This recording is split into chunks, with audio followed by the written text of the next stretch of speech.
Ladies and gentlemen, without further ado, please put your hands together to help me welcome to the stage the co-founders of Onyx Initiative, the esteemed organizers of this event, Dr. Nigela, Purboo, and Dr. Wade. Thank you so much, everyone. Good evening, ladies and gentlemen. It is my absolute pleasure to be here with you this evening. Thank you so much, Andrea, for that wonderful introduction and for doing such a fantastic job as our MC. Can you give it up for Andrea, please? Let's also keep the applause going for our four scholars, Mohammed, Kaisara, Darius, and Erica, who opened our show and reminded us of the importance of never forgetting from whence we came and upon whose shoulders we stand. I read a quote recently that said, "The true significance of Black History Month is remembering that the road to equity is built through action." Thank you as well to Tatiana, who did a superb job with the land acknowledgement. To the One Group for your stirring renditions of the Canadian National Anthem and Lift Every Voice and Sing. And to our dear friend, who's also a great friend of Onyx and someone who's joie de vivre, I have long admired, Dr. Julie Kana. Thank you for leading an always exciting game of heads and tails. Before I begin, I would also like to take a moment to thank the Honourable Chief Justice of Ontario, Michael H. Telek, for being here tonight and for bringing greetings to our guests. Your historic appointment as the first Black judge appointed to the Court of Appeal of Ontario and the first Black Chief Justice of any province still echoes through the hearts and minds of all who firmly believe in equality and justice. We are so proud, and I'm sure I speak for everyone when I say we are looking forward to what I am certain will be a very poignant message. I am also thrilled to acknowledge Dr. Jean Augustine, the epitome of a trailblazer. Her expansive career as an educator, staunch social advocate for women and girls, and of course the first Black Canadian woman to be elected to Parliament are just a few of the reasons why she's not just a wonder to behold, but a Wonder Woman to me. Tonight you will also hear from Dr. Gerben Fearon, President of George Brown College, one of our treasured advisory board members, a wonderful friend, and a steadfast supporter of Onyx since its inception. And then there is our incomparable keynote speaker, Zoe Williams. She is truly one of one, and I'm certain her words will leave us all feeling uplifted and inspired tonight.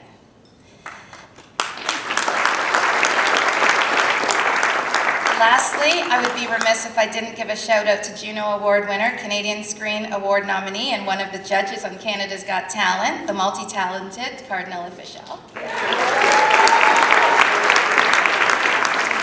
As Andrea mentioned during her opening, we have a fabulous evening planned for you. So I'm going to jump right in and start by literally stealing a page out of a book, and that book is our program for this evening. And the written work that I am repurposing, or should I say re-emphasizing, is from Wayne and My Welcome, which starts with the old Jamaican adage, if it's nice, do it twice. Now, we're all friends here, so I can be honest with you, and I'm sure many of you will be able to relate. Although we were overjoyed by the tremendous success of our sold-out inaugural gala last February, and very eager to get going on plans for this year's event, we were also equally nervous about how we were going to make our second annual gala even better than the first. Because as we all know, the aim in every aspect of our personal and professional lives should always be built on what we've accomplished and to do better. With this goal in mind, we forged ahead and worked tirelessly for months to deliver a 2.0 experience we hope you will enjoy and always remember. As you can imagine, an event of this magnitude truly takes a village. Without the assistance of my gala planning team, aka my late night, early morning, all day crew, I would not be standing before you quite so sane right now. Ladies, will you please stand? Carol Adrians, Nicole Chrysostom Murray, Kalia Richards-Roberts, and Andrea Killian.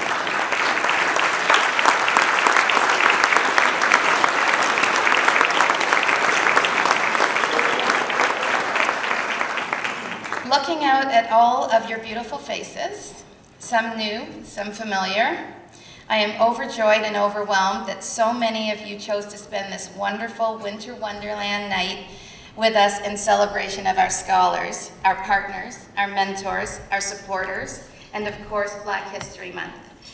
There's a quote from Dr. Augustine, who was instrumental in establishing Black History Month in Canada, that we used in our social media post on the first day of the month.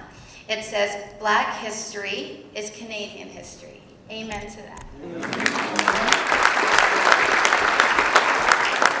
And speaking of history, there's another equally significant quote about being doomed to repeat history if we don't learn from it.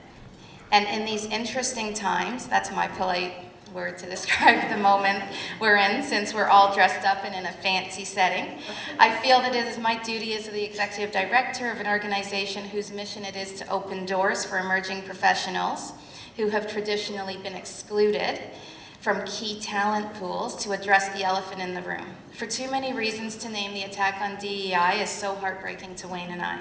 Partially because of the challenges we have faced with inherent bias and discrimination on our own personal journeys, partially because of the unfortunate reality is still prevalent and impacts our sons, nieces, nephews, and our loved ones, as well as the many hardworking, intelligent, highly qualified scholars who are investing their time and money to earn, and I'm going to say that again, to earn and learn the necessary skills to have access to opportunities, not to be given opportunities. It is that last part of my sentence that I really want to hone in on, because as I referenced in my speech last year, our Caribbean ancestry, and for that matter, the ancestry of all immigrant families, regardless of race or ethnicity, is built on hard work, determination, and earning your way. The irony of anyone accusing the children, grandchildren, or great-grandchildren of immigrant ancestors of being entitled, or dare I say the L word, lazy, is preposterous, because we know that our elders did not give us anything. Oh, you want that toy? Well, here's a list of chores you need to do around the house to earn it. Congrats on getting your license. But no, we will not be buying you a car. We might contribute some money toward it after you've earned and worked to pay it for yourself. In other words, handouts are not part of our heritage. Wayne and I have said that many times before that we started Onyx with the hope that one day the organization will not be needed, because the recruitment, hiring, and promotion practices in our Canadian society and globally will be based on merit and not means, skills and not the school you graduated from.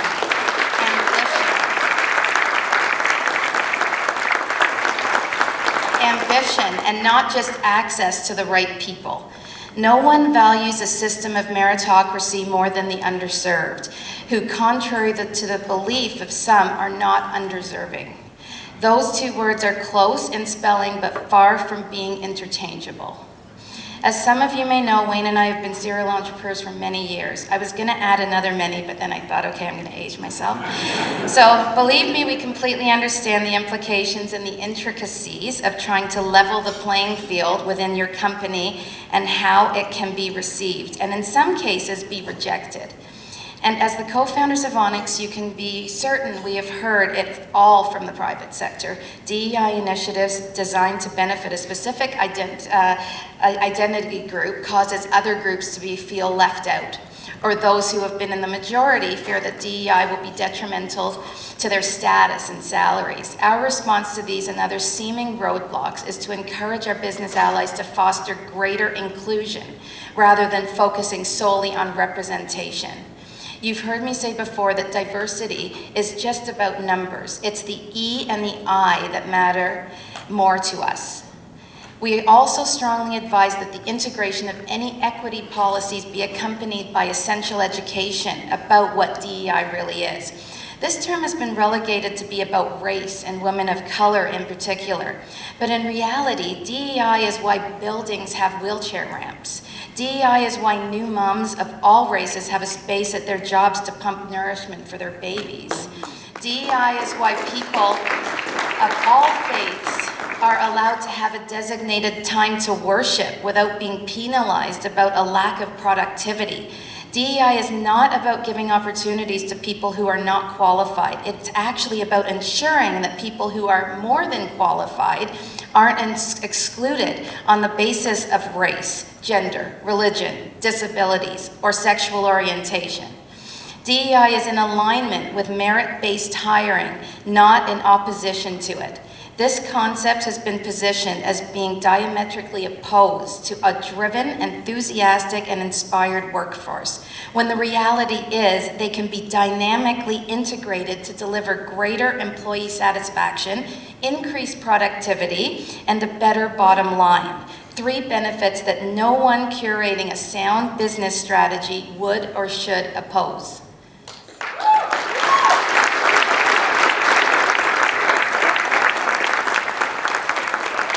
One of our former colleagues and a dear friend who is a stellar DEI professional wrote a profound piece on LinkedIn in which she wrote that the work was never about the acronym, it was always about the people, and I couldn't agree more. Wayne will touch on the tangible numerical value of having a more inclusive workforce with people from all walks of life contributing to the company's common goals. But I'll just say that since one of the most critically important acronyms in business is ROI, the recent stock market dips that several big brands have already experienced and acknowledged since announcing that they are reducing or eliminating their efforts to be more equitable is a real-world reminder that not valuing the power of the people might equate to a loss of valuable revenue. And while we're on the subject of meaningful words being misrepresented, misinterpreted, I want to take a brief moment to speak directly to our outstanding scholars and highlight another one that has been under the microscope for the past few years, and even more so now. That word is woke. The degradation of this term has also been very interesting to me because words have power, and in the right hands, terms like bad become a slang word for great. But out of the wrong mouths, a word that is literally derived from awoken and awake, which both mean to be alive, alert, aware, conscious, all positive things in every other context, has been diminished. So my dear scholars, please always choose your words wisely, but don't let anyone else define who you are or cause you to betray your beliefs about what something actually means.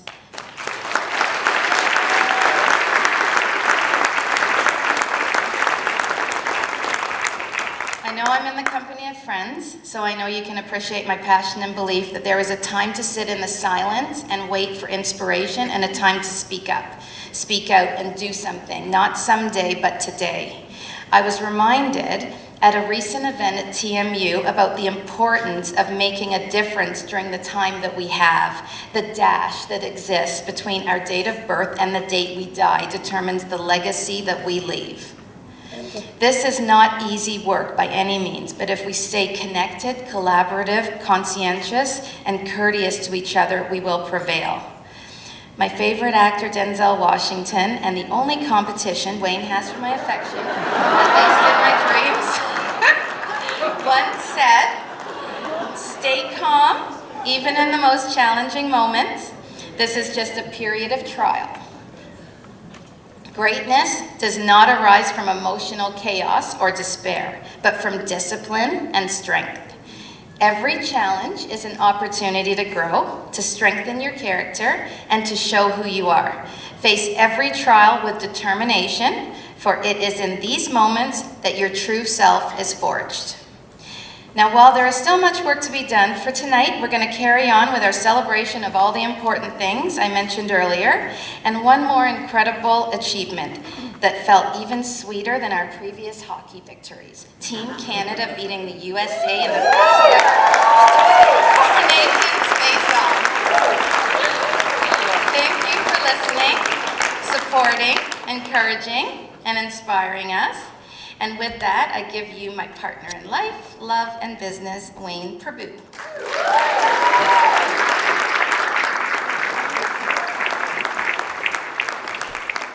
I'm never quite sure why they always put me after them. It's really not a good, like, I already feel uncomfortable. I just want to throw this script out. Like, I'm just like, oh, come on, man. Like, I can't follow that. Anyway, let me try and get through this, because I'm holding up dinner for you guys. Okay.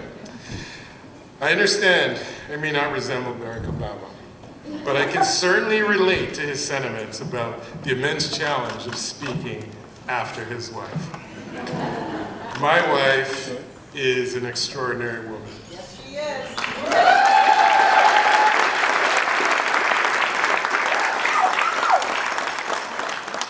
I'm going to jump off script here for a moment. She's probably going to kill me tonight for talking about this. A year ago, when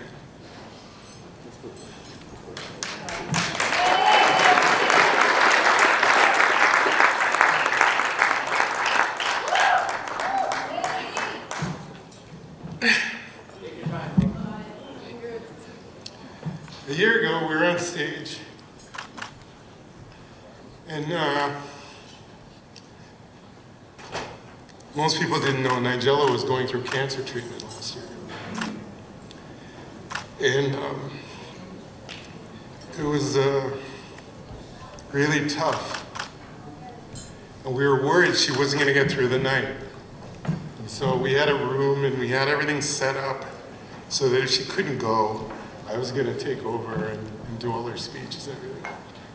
And I was really worried because the Thursday night we were at my son's hockey game. And we left U of T. She said, first of all, she said, I can't watch the game, we gotta go home, which she never does. She always watches the kids' hockey game. And we're driving along the QEW back to Oakville. And she says, I gotta reel down the window. And she's throwing up outside of the car. Got a little bit on the car, that's a whole other story. But, you know, the strength and determination that it took for her to get through last year's event. And I just recall people coming up to me and telling me how great Nigela did and how great she looked and everything. And in the back of my mind, I knew that, you know, we were, you know, at Princess Margaret that morning, getting radiation treatment. And, you know, God bless our healthcare system, God bless Princess Margaret, please donate. But it's just one of those things, and it really put Onyx in perspective that it's so important to Nigela that not even cancer could have held her back.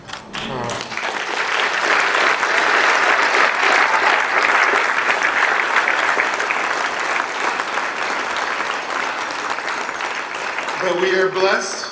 Her surgery was successful, the radiation was successful, and she's here. So let me start again by saying my wife is an extraordinary woman.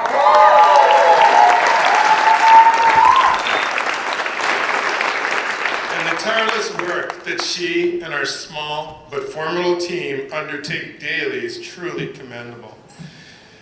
There are some new friends and allies of Onyx present tonight. I believe it would be beneficial to begin at the beginning and give you a little brief history. Onyx is a product of the global unrest that occurred post the killing of George Floyd. Nigela and I felt we had to respond with more than a donation to a worthy cause. This event touched us in a way like no other. We began to contemplate how we could have a generational impact on the Black community. We wanted to build an effort that would be sustainable and lift the Black community and be a valuable asset to Canada. Through many conversations with key stakeholders, including students, corporate Canada, and a global consulting firm who will remain nameless, the idea of Onyx was born. Onyx was established to bridge the hiring gap for Black college and university graduates in corporate Canada. Onyx was structured to create a sustainable flywheel for Black Canadian scholars, meaning if Onyx could attract, prepare, and present Black talent to corporate Canada would respond through hiring and Onyx annual subscriptions. The operations of Onyx are funded, 100% funded, through these subscriptions, not through donations, not through government funding. That's what sustainability is. Every year, our scholars and corporate partners evaluate Onyx and decide whether or not Onyx has delivered value for them. This tension forces Onyx to be great for every scholar, for every corporate partner. Now we're in our 5th year. Nigela and I are excited to watch Onyx grow and, more importantly, see the success of our scholars and our corporate partners. Okay, so now for my analytical side. Your unwavering support is catalyzing positive outcomes for our scholars and for Canada as a whole. Let me present to you the case for Onyx using data and perplexity. Anybody know what perplexity is? And a little bit of DeepSeek Pro. I'm going to give it to you by the numbers. 12. There's 12 passionate, dedicated staff at Onyx. $2,000. The investment Onyx makes in each scholar. Over 1,000, the number of Black Canadian scholars that have participated in the Onyx program since inception.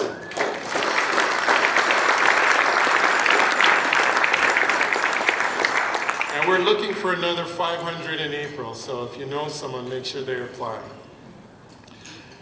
145, the number of mentors that have volunteered to mentor Onyx scholars. 776 hours of coaching sessions in 2024.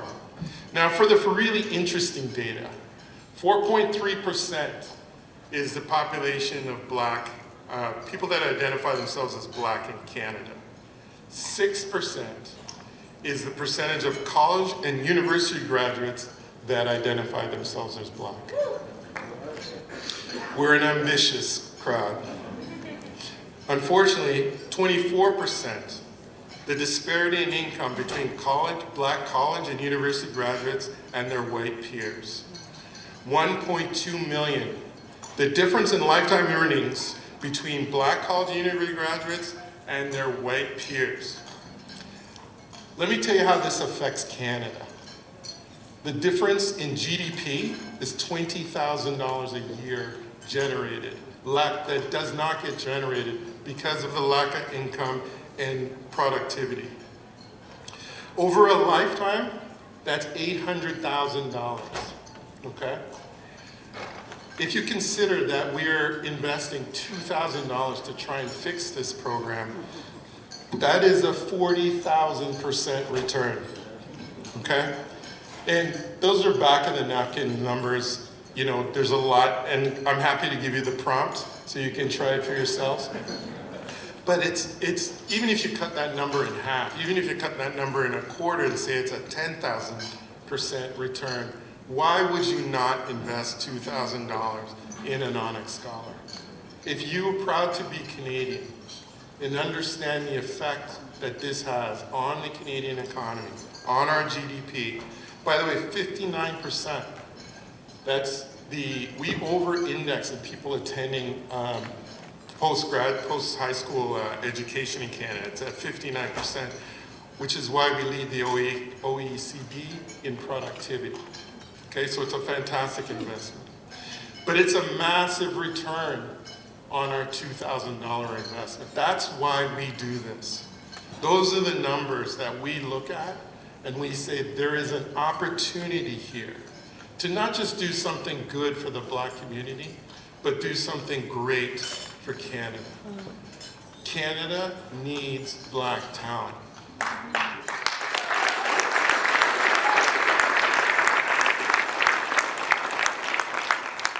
And Black talent needs Canada.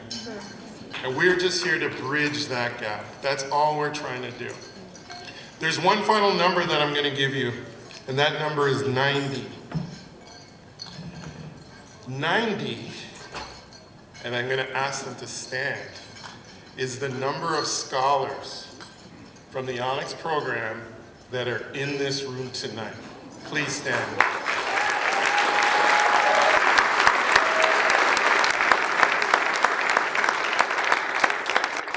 90 scholars that are here is made possible by the generosity of our friends, family, and corporate partners that donated seats to make sure that they were here. They care about you. They wanted you to be here. They paid money for these 90 students to be here. Thank you so much. In closing, on behalf of Nigela and I want to thank the Onyx team for their passion and tenacity. I also want to thank our partners, mentors, allies, and friends. Finally, I want to thank everyone here. The hearts of Nigela and I are filled with gratitude for your support. Thank you.